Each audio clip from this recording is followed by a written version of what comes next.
welcome to episode 2 of the Woodlands Homestead podcast. I'm Belinda Meyers and I'm speaking with Andrew Clarke, the CEO of Living Legends, who is based at the homestead most days. Andrew, we spoke in the first episode about the Greene family who first lived here in the 1840s. For those who haven't heard the first podcast, can you just recap that story about the Greenes? Yes, well, the Greenes, William Pomeroy Greene had health issues. He was an ex-Navy man from Ireland, and he packed up his family, 7 kids, his wife, his staff. He bought stock, he bought a couple of racehorses, and he headed to Australia for the better climate for his health, really. He selected a square mile of land, 640 acres here at Woodlands, and set up the Woodlands the Woodlands Homestead, and very much a self-contained property back in the 1840s. And the Greenes were around until 1866. That's obviously a very long time ago. Who came after them? There was a series of owners, I guess from 1866 to 1873. It was Andrew Sutherland, and he was a merchant. Not a lot written about him, really. From 1873 to 1886 was C.B. Fisher. He was a grazier, very important, big involvement in racing. There was then a group of so-called land boomers, McIntosh, Tommy Bent, Fink and Waxman. And through that time, though, C.B. Fisher continued grazing his stock. The land boom came to an end, as they often do, and that was followed up by Croker, who was, again, a very keen racing man, a lawyer. He was a steward on the VRC and a committee man. And then the big changes that happened to the property or to the homestead was Ben Chaffey. Ben Chaffey secured the property in 1917 until 1937. He was a very keen man on racing and agriculture. Then came Charles Callow. He was only here for a couple of years, and the final private ownership was with Frank Mitchell from 1939 really to 1978. So a series of very influential people within Melbourne business and society, and also a series of owners that were heavily involved in racing over the years.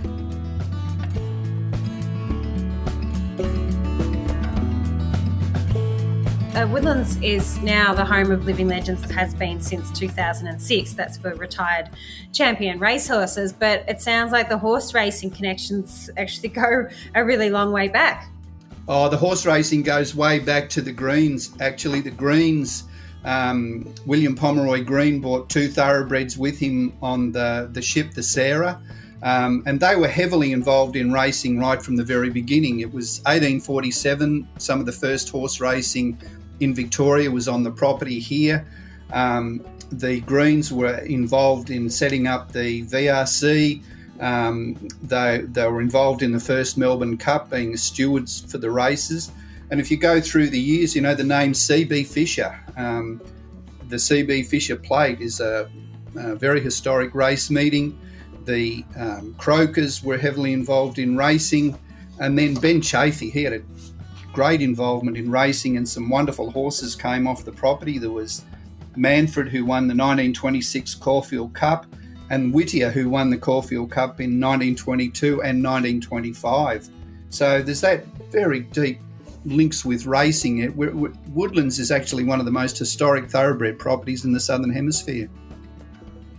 And I know when you do come here to the homestead these days, there's obviously the lovely cafe, the Black Caviar Cafe, where you can enjoy your Devonshire tea and cakes by the fire when we're obviously open for diners. It's takeaway at the moment. But on the wall there, you can see Ben Chaffey's Caulfield Cup winner, a framed photo of him. What was his impact on the property, aside from his racing prowess? What was his impact on the property? Chaffey really made some big changes on the homestead, and actually when you walk up to the front of the homestead, it's got the 1920s California bungalow look, the pillars, the solid pillars, the dining room, the blackwood panelling. So Chaffey really extended the homestead, extended the dining room, made the very big changes to the property.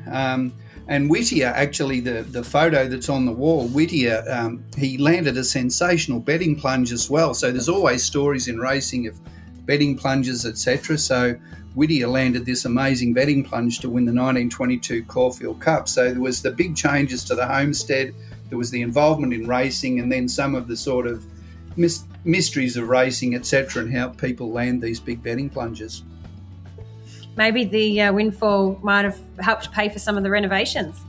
That's probably the way, and as it ever has been, get a good win at the races and make sure you invest it or spend it on something before you give it back.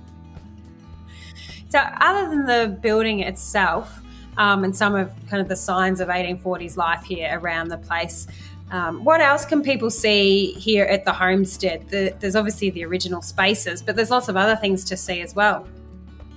Yes, we've got the other things that you can see. There's the wonderful memorabilia. We've got the far lap shoes, the far lap bridle. Those links back to the past. There's some wonderful artwork by Gregory Smith. It's more it provides a short-term history, I guess, really of the property over the last 30 years. You can see the changes to Melbourne Airport, the changes around the homestead, and the gardens right up to the modern day. So there's a lot to see and enjoy with the homestead.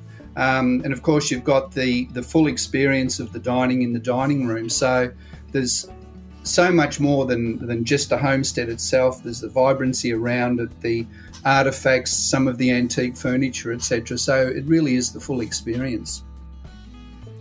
It's a wonderful place to visit, and thank you very much for your insights today, Andrew.